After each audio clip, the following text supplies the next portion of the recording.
Volviendo a las Raíces es presentado por Frontier Strategies.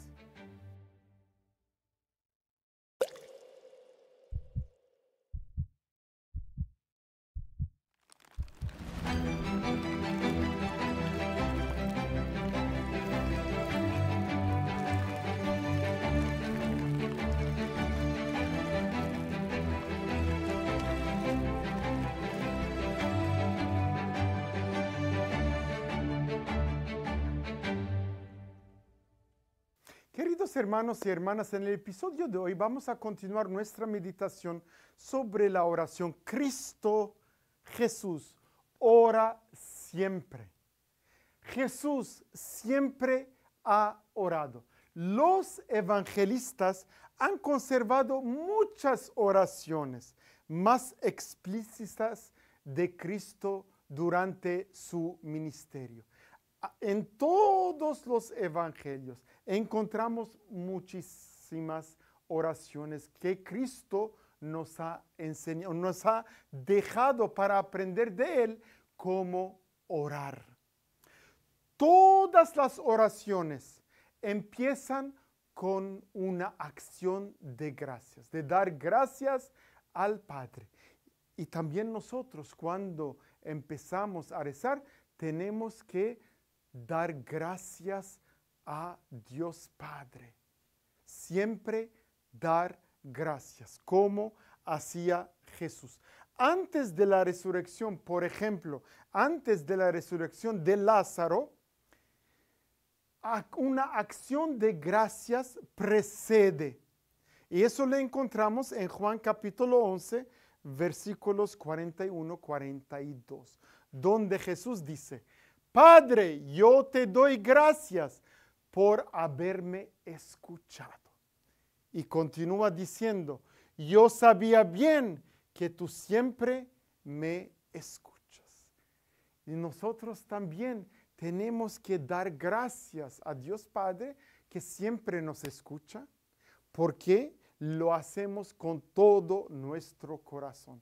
Porque tenemos peticiones, plegarias, necesidades y queremos presentarlas o solamente para darle gracias. Cualquier forma de oración es muy buena. Por eso lo más importante de recordar, de empezar siempre la oración, de empezarla siempre con una acción de gracias, con un corazón lleno de gratitud.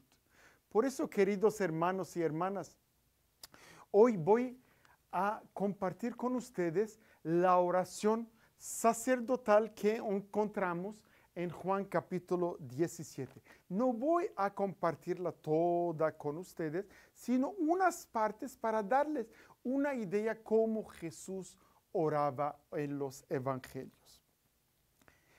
Jesús elevó los ojos al cielo y exclamó: Padre, ha llegado la hora. Glorifica a tu Hijo para que tu Hijo te dé gloria a ti. Tú le diste poder sobre todos los mortales. Y quieres que comunique la vida eterna a todos aquellos que le encomendaste. Y esta es la vida eterna: conocerte a ti, único Dios verdadero, y al que tú has enviado, Jesús, el Cristo. Entonces, ¿qué hace Jesús primero? Eleva los ojos, levanta los ojos para dar gracias. Y después habla con el Padre. Yo ruego por ellos, dice Jesús. No ruego por el mundo, sino por los que son tuyos y que tú me diste. Pues todo lo mío es tuyo, todo lo tuyo mío. Yo ya he sido glorificado a través de ellos. Yo ya no estoy más en el mundo, o no voy a estar más en el mundo, pero ellos se quedan en el mundo, mientras yo vuelvo a ti. Padre Santo, guárdalos en tu nombre, que a mí me diste, para que sean uno como nosotros. No te pido que los saques del mundo, sino que los defiendas del maligno. Ellos no son del mundo, como tampoco yo soy del mundo. Conságralos mediante la verdad. Tu palabra es verdad. Así como tú me has enviado al mundo, así yo también los envío al mundo. Y por ellos ofrezco el sacrificio, para que también ellos sean consagrados en la verdad. No ruego solo por estos, sino también por todos aquellos que creerán en mí por su palabra. Que todos sean uno como tu Padre, estás en mí y yo en ti. Que ellos también sean uno en nosotros, para que el mundo crea que tú me has enviado. Yo les he dado a conocer tu nombre y se lo seguiré dando a conocer, para que el amor con que tú me amas esté en ellos y también yo esté en ellos. Esta es la oración sacerdotal que Cristo nos ha dejado. Por favor, cuando tengan tiempo, lean toda la oración sacerdotal y van a ver la profundidad de ella para aprender cómo orar. En Lucas capítulo 22, versículo 42, dice el Señor: Padre, no mi voluntad, sino la tuya. No mi voluntad, sino la tuya. Eso es en la pasión.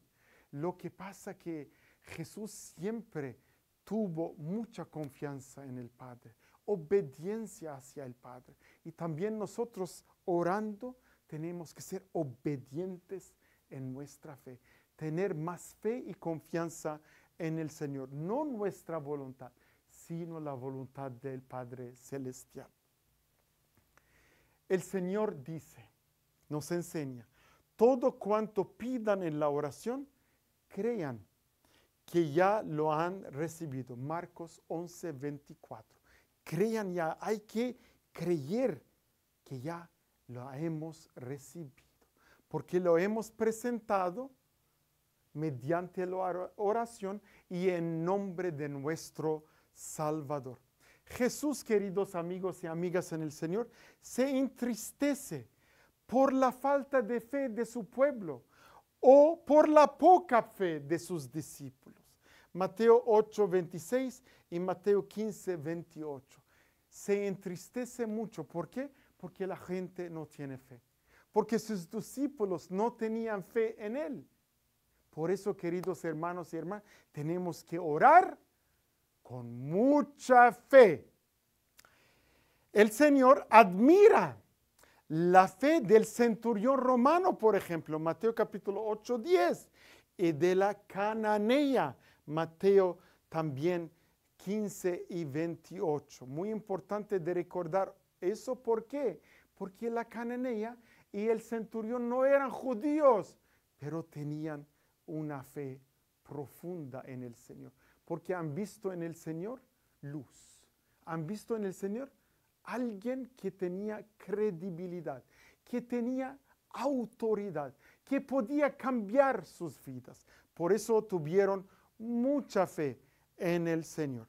La oración, queridos amigos y amigas en el Señor, la oración de fe no consiste solamente en decir Señor, Señor, sino en disponer el corazón para hacer la voluntad del Padre. Mateo capítulo 7, versículo 21. Por eso, queridos hermanos y hermanas, no solamente tenemos que decirle al Señor, Señor, ayúdame, Señor, sino tenemos que tener una predisposición en nuestro corazón, en nuestra conciencia, de hacer la voluntad de nuestro Dios. Por eso tenemos que estar siempre dispuestos con nuestros corazones a hacer todo lo que el Señor nos pide, de hacer su santa voluntad. Acción de gracias siempre, dar gracias independientemente de nuestros eventos y circunstancias. Tenemos que dar gracias siempre a Dios y después siempre presentar nuestras plegarias, peticiones, necesidades, lo que sea, con mucha fe y confianza en Dios. Queridos hermanos y hermanas, les voy a presentar ahorita 3 diferentes parábolas. ¿Por qué esas parábolas que encontramos en San Lucas? ¿Por qué son importantes? Porque nos enseñan cómo rezar, cómo orar, cómo estar en presencia de Dios para presentarle nuestras necesidades. La primera parábola es sobre un amigo importuno. Encontramos esta parábola en Lucas capítulo 11, versículos 5, 13. Este amigo importuno viene a pedir ayuda a su amigo por la noche y empieza a pedir con insistencia ayuda, con perseverancia, y empieza también a pedirle con mucha fe y confianza. ¿Por qué? Son amigos. Y entonces, queridos hermanos y hermanas, empieza a tocar la puerta de su amigo. Y así es también nosotros, como hemos ya tocado este tema, Mateo capítulo 7, versículo 7, toquen y se les abrirá. Toquen siempre y se les abrirá. Entonces, pedir con insistencia y tocar la puerta siempre. La segunda parábola es la viuda importuna que quería justicia, pedía justicia. Y el juez no quería darle justicia. Entonces, la viuda importuna la encontramos en Lucas capítulo 18, versículos 1 y 8. Pide, pide, pide. Después de haber pedido con perseverancia, recibe justicia. Tenemos que pedir con constancia, insistencia, perseverancia y fe. Eso se llama la paciencia de la fe. Mucha gente me dice, pedimos siempre, pero nunca recibimos. A lo mejor no has recibido lo que tú quieras, pero el Señor te demostrará lo que es necesario para ti. Entonces, paciencia de la fe. La tercera parábola, el fariseo y el publicano. Lo encontramos en Lucas capítulo 18, versículos 9, 14. Uno tenía una actitud muy indiferente. Tenía una actitud no de humildad, era muy arrogante el fariseo. El publicano era muy humilde, aceptaba que era pecador y quería recibir sanación. Y entonces empezó a pedirle perdón, a arrepentirse de su pecado. Entonces, eso es lo que tenemos que hacer, de tener una actitud como el publicano, de pedir con insistencia perdón por todos nuestros pecados. Por eso, queridos hermanos y hermanas, Jesús escucha siempre todas nuestras oraciones. Le voy a presentar unos ejemplos de los evangelios que tenemos para ver cómo el Señor da lo que necesita la gente. A veces le piden con palabras, a veces el Señor lo otorga en silencio. Por ejemplo, tenemos el ejemplo del leproso, de la hija de Jairo, de la mujer cananea o del buen ladrón.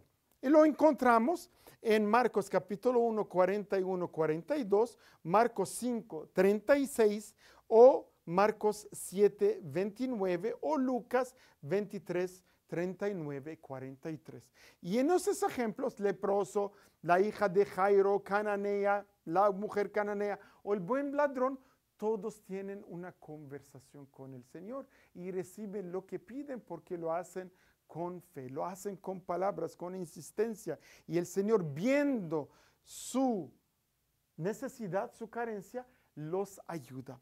Siempre me ha impactado el ejemplo de Jairo, la hija de Jairo que murió muy joven, a los 12 años, se llamaba Talita, y Jesús, mirando la desesperación del padre, ayuda al padre, dando resurrección a la hija. Talita, cum. Y eso es lo que fue el milagro. Levántate, Talita.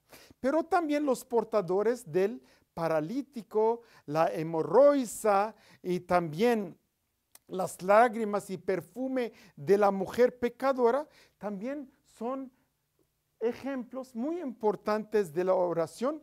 Y eso lo encontramos también en los evangelios. Marcos capítulo 2, versículo 5, Marcos 5, 28, Lucas 7, 37 y 38. Esos ejemplos nos enseñan que el Señor hizo el milagro y ellos lo recibieron en silencio, sin hablar, sin decir una palabra. Por eso, queridos hermanos y hermanas, tenemos que tener la fe de los portadores paralíticos o la hemorroisa o las lágrimas y perfume de la mujer pecadora para recibir la bendición y sanación del Señor. Y también es importante el ciego Bartimeo, como pide diciendo, Hijo de David, ten piedad de mí. Mateo 9, 27, Marcos 10, 48. Hijo de David, ten piedad de mí, pecador. Y esta es la oración del corazón que quiero que aprendan hoy. Hijo de David, ten piedad de mí, que soy pecador. Y así repitiendo al Señor, el Señor mirando nuestra necesidad va a escuchar y siempre va a darnos las gracias necesarias para nuestra vida. Amén.